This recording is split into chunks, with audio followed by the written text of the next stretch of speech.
নিতে বাকি আছে, খুলে যাব। প্রথম থেকে নিচ্ছেন আপনি, আমি দেখেছি আমার রেকর্ড আছে।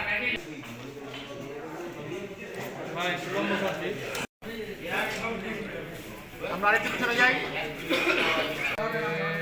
হাত চলে আসছে, তো হয়নি কিছু এখন।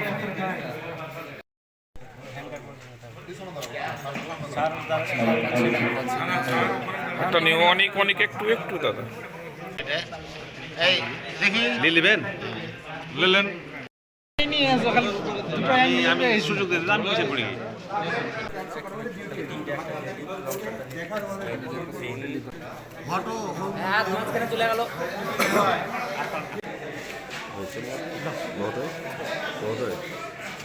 একটু একটু হাত হাত চলে এলো নাহিদ ভাই। বুঝতে পেরেছি যে এটা শিবগঞ্জের দিকে যেত সীমান্ত থেকে, এবং পরবর্তীতে এটা নিশ্চয়ই